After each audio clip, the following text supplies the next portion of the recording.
ছি, লজ্জা করলো না তোমার? মিথ্যা কথা বলতে বলতে বলতে বলতে তুমি যে কত নিচে নেমে গেছো তুমি নিজেও বুঝতে পারতেছো না। আমার মার নামে মিথ্যা অপবাদ দিতে চাইছিলা, তাই না? আমার মার জন্য যে ফাঁদ তুমি পাচ্ছ না, সেই ফাঁদে তুমি নিজেই পড়ে গেছো। এটা তুমি কি করলা বাবা?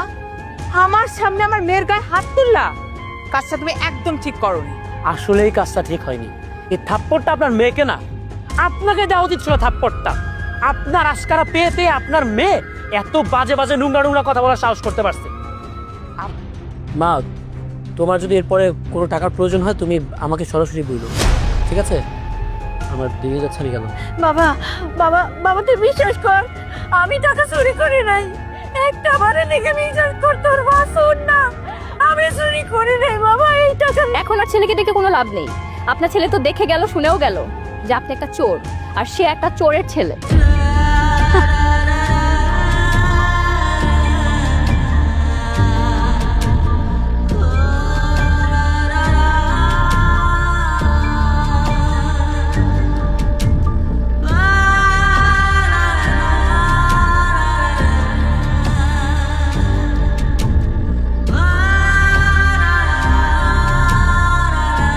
ভাবি ভাবি ভাবি, আরে এটা আপনি কি করতেছেন? আপনার তো যে কোনো একটা অঘটন ওইটা ঘটেছে তো, এটা কি করতেছেন ভাবি?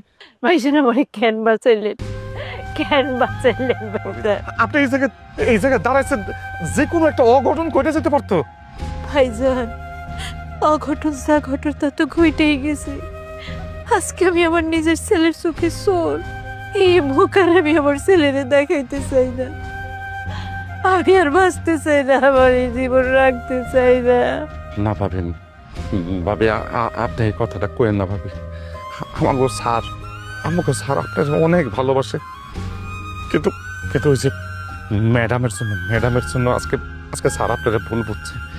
আমি চাই না স্যার আপনার এই ভুলটা সারা জীবন বুঝাক। আমি আজকে স্যারের সব করে দেবো। আপনি কোনো না করতে পারবেন না। আপনি যতই না করেন আমি আপনার কোনো না করব না। আপনি আপনার স্যারে কিছু করেন না। আপনার স্যার যা দেখার তা তো নিজ চোখেই দেখছে। শুধু শুধু বোমার উপর দোষ দিয়ে হ্যাঁ অশান্তি করেন না। আমি আর চাই না এই সমস্ত জিনিস নিয়ে সংসারে আরো বিশাল ঝামেলা হোক। না ভাবি আপনি এই কথা বললেন, আপনি এই বাড়ির সাইডে চান।